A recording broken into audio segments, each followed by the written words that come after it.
भगवान जी की पूजा करने के बाद आपको चंद्र पूजन की थाली रेडी कर लेनी है।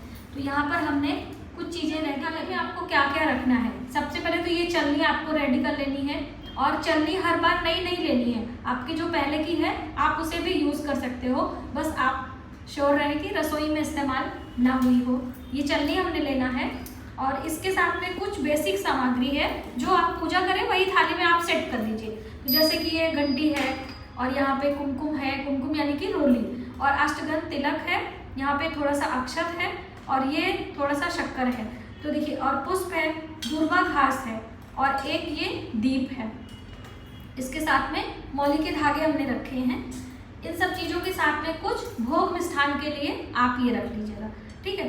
अब इसके साथ आपको 1 गिलास अलग से जल रखना है, जो कि आप अपने पति को पिलाएंगी या आप स्वयं पिएंगी, क्योंकि आपने व्रत किया है तो आपके पति के हाथों से पानी पीना है ना। तो ये आप अपने लिए रखिएगा। कभी कभी क्या होता है ना कि गलती से लोग भगवान जी के बर्तन से पानी पी लेते हैं, तो ये गलती ना करिएगा। और करवा में ये जो जल वाला करवा है जिसमें आपने जल भरा है, वो वाला आप रख सकते हो चंद्र को अर्घ देने के लिए। तो अगर आपके यहाँ करवा से अर्घ दिया जाता है तब आप लीजिएगा, वरना आप अलग से ये जल ले लेंगे। तो अभी करवा वाले जल में हमें क्या डालना है थोड़ा सा आप समझ लीजिए। यहाँ पर हम रखकर दिखाते हैं, क्योंकि भगवान चंद्र की पूजा में मीठा जल की बहुत बड़ी महत्वता है। तो वैसे तो कच्चा दूध डालना चाहिए, अगर कच्चा दूध नहीं भी है तो थोड़ा सा हम डालेंगे इसमें अक्षत, और ये जो दूर्वा यहाँ पे लगी हुई है इसको लगा रहने दीजिएगा।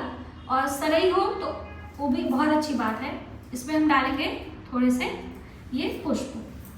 मिष्ठान के लिए दूध से बनी मिठाइयाँ भी या कच्चा दूध आप ले सकते हो, ठीक है। अब हमारा ये जल रेडी हो गया है। इस तरह से हमारी थाली कुछ भोग मिष्ठान और पूजा के लिए जल करके हम ये ले लेंगे। अब यहाँ पर आती है बात ये श्रीफल की। तो देखिए, श्रीफल कई तरीके से आप इसमें कर सकते हो, जैसे कि हम सासू माँ को देने के लिए बोल रहे थे आपको पूजा की वीडियो में। इसी तरह से आप श्रीफल अपने पति के हाथों से स्वयं ले सकते हैं, क्योंकि जब हम चंद्र पूजा के साथ में पति पूजन करेंगे तो उनके हाथों से आशीर्वाद लेना चाहिए। तो आप ये श्रीफल उनको दे दीजिए, और उनके हाथों में थोड़ी सी मौली के धागे बांध दीजिए, उनके मस्तक पर तिलक लगा दीजिए। इस तरह से हल्दी कुमकुम का तिलक करके पुष्प डालकर उनका एक प्रकार से पूजन किया जाता है। अब देखिए, बहुत सारी बहनें ये कह सकती हैं कि हमारे पति बाहर हैं, जैसे कि आर्मी वगैरह में जो भी होते हैं, जैसे हमारे पिताजी अब आर्मी में रहते थे, तो अक्सर हमारी माताजी ऐसे ही व्रत करती थी बिना उनका पूजन किए, क्योंकि देखिए देवताओं की पूजा बहुत आवश्यक है। पति परमेश्वर माने जाते हैं इसलिए लोग उनकी पूजा करते हैं, लेकिन आप मानसिक विधि से भी कर सकते हो, ठीक है। तो आप उनके हाथों में मौली के धागे, आशीर्वाद वगैरह, चरण स्पर्श वो कर लीजिएगा। अब चंद्र को जल देने की जो विधि है वो हम कैसे देंगे। अभी बादल हो जाता है कभी कभी बारिश के मौसम में, जैसे अभी यहाँ महाराष्ट्र में हम आए हैं तो यहाँ पे तो हमेशा बादल ही रहता है, तो चंद्र दिखाई नहीं देते हैं। ऐसे में बहुत सारी बहनें परेशान रहती हैं कि हम चंद्र की पूजा कैसे करें। तो आप भगवान शिव के, यहाँ पे आपको दिखाई पड़ रहा है, थोड़ा सा कैमरा थोड़ा इधर करो, कैमरा थोड़ा इधर करो भगवान जी के पास में।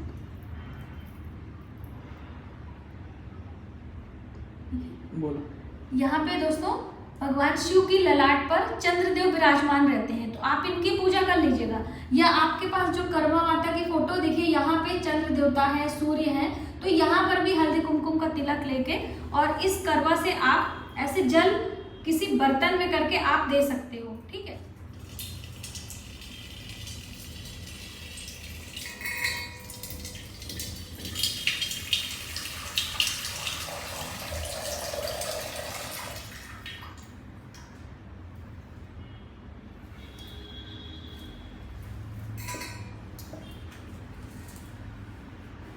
इस तरह से चांद को चलने से देखना होता है और उसके बाद अपने पति को देखना होता है, ठीक है।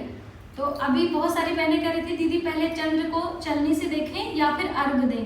तो आप कोई भी कर सकते हो, चांद दे भी सकते हो, लेकिन उससे पहले आपको इसमें दीप लगाना होगा, क्योंकि देखिए पहले के समय में इतना लाइट वगैरह नहीं रहता था, तो लोग हमेशा हर काम करने से पहले दिया प्रकाश की व्यवस्था करते थे। तो आप इस तरह से भी समझ सकते हो।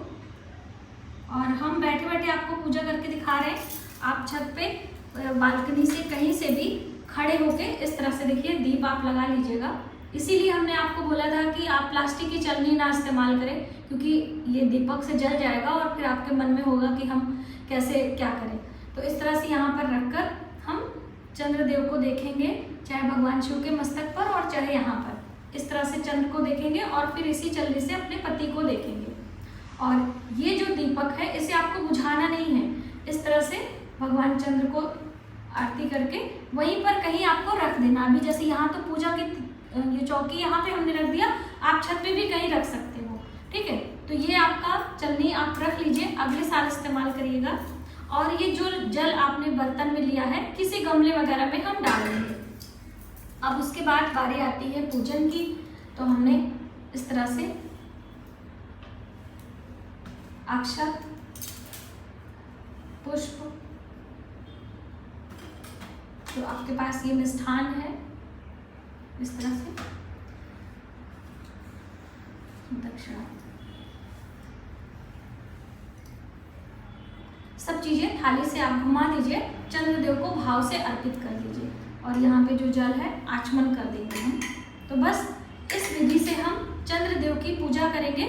हमें चंद्र दिखाई दे रहे हैं तो भी, और चंद्र नहीं दिखाई दे रहे हैं तो भगवान भोलेनाथ के मस्तक पर इस तरह से आपको करना है, ठीक है। और पति पूजन आप सभी जानती हैं कि आप सबसे पहले उनके ऊपर जल का छिड़काव करेंगी, फिर उनके मस्तक पर हल्दी कुमकुम का तिलक करेंगे, थोड़ा सा हम अखंडित चावल ऐसे उनके मस्तक पर लगाएंगे और थोड़े ये पुष्प आप डाल दीजिएगा। फिर उन्हें हम मिठाई खिलाएंगे, लेकिन उससे पहले उनके हाथों में ये मौली के धागे आपको बांध देने हैं, ठीक है। इस तरह से उनकी भी पूजा करके उनका पैर पड़ेंगे, आशीर्वाद लेंगे। इसके बाद आने के बाद ये चीज़ें आपको भूलनी नहीं है कि आप पति से अपने आशीर्वाद ले रही हैं नारियल, तो आप सासू माँ को बायना अवश्य दें। बार बार हम इसलिए बोलते हैं कि आशीर्वाद में बहुत बड़ी ताकत होती है, ठीक है। तो आप करवा चौथ वाले दिन पूजा के बाद चंद्र पूजन और अपने पति का आशीर्वाद, अपने सासू माँ का आशीर्वाद लें। अब बात आती है कि ये प्रसाद, ये दीपक हमें कितनी देर तक लगाना है। तो देखिए जितनी देर भी तेल है आपके पूजा में दीपक जलता रहेगा। आप चाहें तो इसमें डाल दीजिए, अखंड दीप लगा रहेगा। ये प्रसाद आपने चढ़ाया है, इसको आप ले लीजिए और ये दक्षिणा यहाँ पे रहने देंगे। इसको आप अपने परिवार में बच्चों को सभी को प्रसाद बांट के हम खा लेंगे। और ये जो आप इसमें करवा भरे हैं इसके साथ में दक्षिणा और कुछ लेकर अपनी सासू माँ को पैर पड़ लीजिएगा। और बाकी चीजें सुहाग की सामग्री एक थाली में सीधा लगाकर ब्रह्मणी को हम मंदिर में दान करेंगे। भगवान भोलेनाथ का मंदिर हो, कोई भी मंदिर हो। तो बस इस तरह से करवा चौथ वाले दिन संध्या के समय चंद्र पूजन के साथ में इन छोटी छोटी बातों का हमें ध्यान रखना है। तो आज की वीडियो में बस इतना ही। नेक्स्ट वीडियो में दोस्तों हम आपको चौकी कैसे हटाना है और भी बहुत सारी विशेष जानकारी के साथ में एक अच्छी सी वीडियो लेकर आएंगे। उसके लिए आपको चैनल को सब्सक्राइब करना होगा। मिलते हैं एक नई जानकारी के साथ नए वीडियो में। तब तक आप अपने परिवार का ख्याल रखें। जय माता दी।